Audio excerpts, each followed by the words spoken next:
네, 안녕하십니까. 박태양입니다. 이번 주 주간 박태양은 좀 밀린 것들이 있어서 전해야 될 소식이 많은데, 이 첫 번째 소식, 포제스한강 소식부터 좀 부지런히 짧게 전달 드리도록 하겠습니다. 이 포제스한강 청약 경쟁률은 물론 뭐 많은 분들이 아시겠지만 또 안전하고 넘어갈 수는 없을 것 같아요. 결국에 이 최종 그 경쟁률이랑 당첨 가점이 공개가 됐는데 또 굉장히 놀라운 그 숫자가 이렇게 등장을 했습니다. 이게 연일 화제인 것 같아요. 정말 이게 업계에서도 그렇고 지금 투자자들도 이거에 대해서 얘기를 많이 하고, 좀 뭔가 허탈하다고 해야 될까? 뭔가 이제는 부동산 시장이 이게 예측할 수 있는 영역인 건가? 이런 생각이 좀 들면서 좀 그런 것 같습니다. 이 최고 가점, 그러니까 일단 정리를 해드려보자면, 이 전용 84제곱미터 이 84주택형에서 25대1 경쟁률이 나왔었죠. 25대1. 그래서 물론 이제 경쟁률이 세니까 가점이 어느 정도 높을 수도 있겠다, 뭐 그런 생각은 들었습니다. 그런 생각은 들었는데, 이 최고 가점 74점에 평균 62.5점이 나왔어요. 근데 이게 어느 정도인지, 또 우리 이런 주택 청약 같은 거 아예 관심 없는 분들도 있으니까, 이게 만점이 84점이에요. 만점이. 그래서 요즘에 이제 강남에 그런 로또 청약 같은 거 나온다, 뭐 이런 얘기 하잖아요. 근데 그럴 때 우리가 하는 얘기가 뭐냐면, 그런 거 노리려면 기본 70점은 넘어야 돼. 그 60점대는 이제 쳐다도 못 봐. 뭐 이런 얘기 하는데, 그럴 정도로 이 70점대라고 하는 이 청약 가점이 굉장히 높은 거예요. 굉장히 높은 건데 어느 정도냐? 이 포제스한강 검색만 해봐도 이 지금 맨 위에 나와 있는 기사가 이겁니다. 평당 1억 넘는 포제스한강 74점 청약 통장도 나왔다. 5식구가 15년 동안 무주택이어야 된다. 이 74점이 되려면 이 정도 돼야 된다. 그런 내용이고요. 평당 1억 원이 넘는 분양가로 화제를 본 광진구 포제스한강 아파트 당첨 최저 가점이 59점으로 나타났다. 최고 74점의 청약통장도 나왔다. 74점의 경우 5인 가구가 15년 이상 무주택으로 있어야 나올 수 있는 셈이다.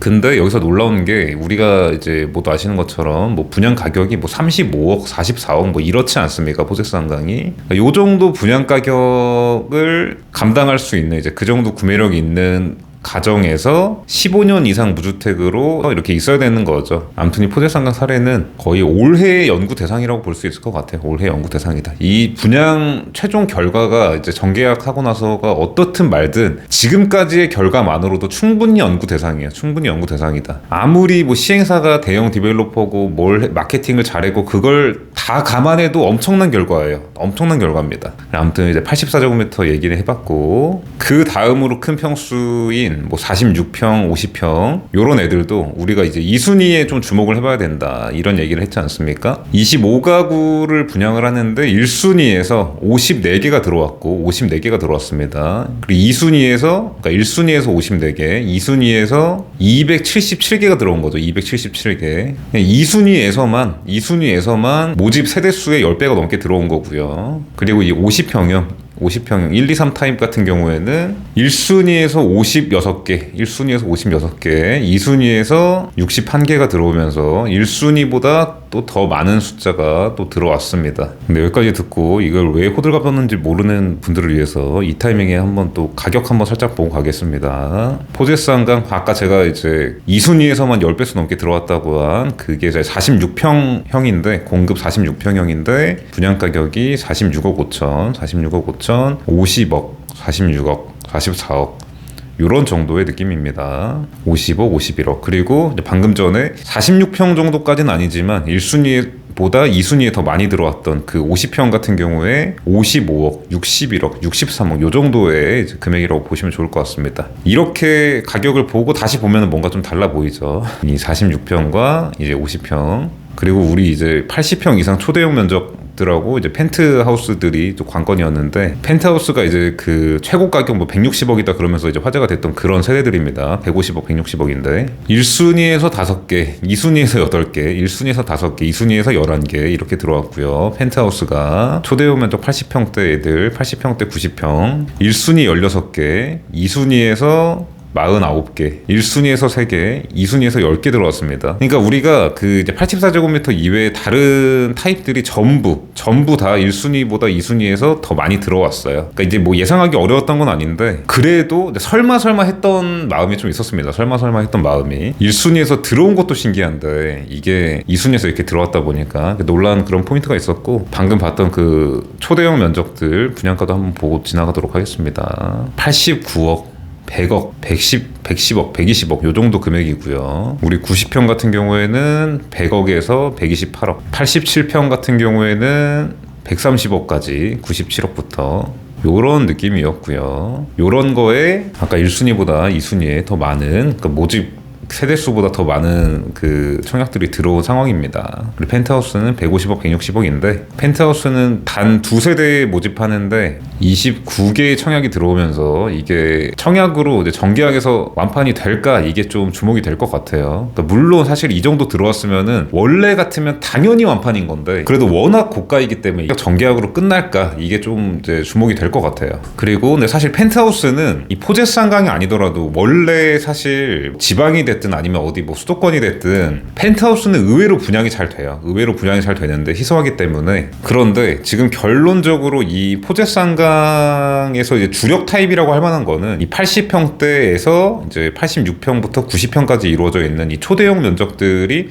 주력이라고 볼 수 있어요. 그런데 정단계약에서 어느 정도 분양이 될까? 그리고 여기 84제곱미터도 물론 25대1이 들어왔지만 이게 정말 완판할 수 있을까? 이런 또 호기심들을 많이 갖고 있을 것 같아요. 근데 솔직한 그냥 느낌은 이 정계약으로 완판하는 거는 이제 불가능하지 않을까라고 생각이 되고, 한 반 정도 아니면 좀 안 되는 정도에서 이렇게 계약 전환이 이루어지고 그 이후에 좀 천천히 분양이 되지 않을까라고 조금 생각이 되는 것 같습니다. 원래 같으면 말도 안 되는 건데, 원래 같으면 이 정도 청약 경쟁률이 거의 10배 가까운 숫자가 들어오게 되면은 당연히 완판이어야 되는 건데, 이 포제스 한강의 케이스는 좀 다르지 않나. 이 정도의 이제 고분양가로 여기 분양 승인 받아가지고 일반 분양 그 청약하는 케이스가 잘 없었기 때문에 일반적인 우리 주택 청약 그런 거랑 비교하기는 좀 어려울 것 같아요. 여기 84제곱미터 같은 경우에는 오히려 이게 만약에 그냥 뭐 2대1, 3대1 이렇게 나왔으면 모르겠는데 25대1 이 정도의 숫자는 약간의 그 청약 직전에 좀 과열이 돼가지고 이게 투자 가치가 있겠다, 뭔가 이런 막 분위기가 퍼진 정도의 숫자라고 볼 수 있을 것 같거든요. 그렇기 때문에 여기도 방심할 수 없을 것 같아요. 여기도 방심할 수 없을 것 같다. 이 80평대, 주력 80평대 같은 경우에는 거의 뭐 반 정도나 그 이하 정도로 정계약 전환이 이루어지고 이렇게 좀 천천히 분양을 하는 흐름이 되지 않을까라고 좀 생각이 되는 것 같습니다. 그리고 그 다음으로 눈에 띄는 기사가 현빈 손예진 부부 평당 1억 포제스 한강 보러 간 적 없다. 이게 무슨 얘기냐? 그 우리 뭐 온라인 커뮤니티나 단톡방 같은 데서 그런 글이 퍼졌었어요. 그 상황이 뭐냐면 어떤 그 이제 방문객 중에 한 명이 후일담을 남긴 건데, 근데 본인이 직접 봤다가 아니라 본인이 여기 그 상담을 받고 오는데 그 상담을 해준 분이 현빈 씨도 사전 해양서를 내고 갔다, 뭐 이런 얘기를 이제 해줬나 봐요. 우리가 보통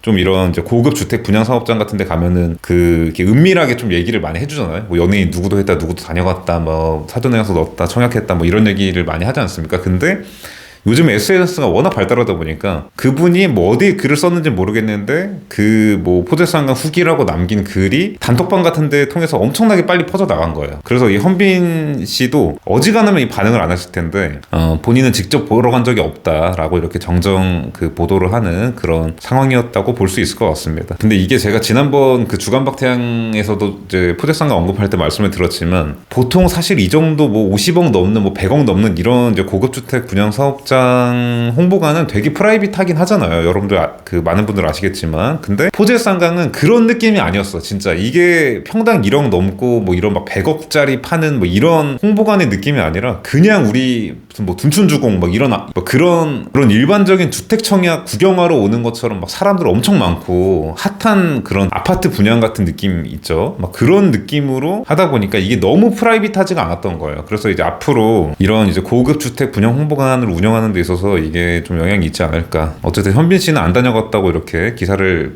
정정을 한 거고, 근데 실제로 포제스한강 홍보관에 그런 유명 연예인들이 많이 다녀간 건 맞는데 이게 너무 안프라이빗하다 보니까, 원래 같으면 보통 우리가 그 미팅룸 같은 데서 한 팀씩만 받아가지고 이렇게 하기 때문에 다른 방문객을 만날 일이 없는 뭐 이런 형태로 좀 돼 있는데, 여기는 그냥 이렇게 공개돼 있는 공간에 이렇게 같이 다니는 이런 거라서 이 기사화는 현빈 씨만 됐지만 사실은 많은 연예인들의 그 이름이 언급이 됐는데, 그걸 보면서 저도 좀 이거 조금 너무 안프라이빗한데 이 생각을 했었어요. 근데 이 현빈 씨 케이스는 어쨌든 좀 와전이 된 것 같고, 그러니까 처음에는 뭐 사전 의향서를 넣었다 이러다가 이제 뭐 다녀갔다, 뭐 옆방에 있다 막 이런 식으로 이제 와전이 되는 좀 그런 흐름이라고 볼 수 있거든요. 그래서 이제 그런 좀 결과가 있었던 것 같다. 아무튼 요 정도로 우리 포제스 한강 좀 화제가 많이 되고 있는데, 이 첫 번째 소식으로 좀 결과에 대해서 짧게 다뤄봤습니다.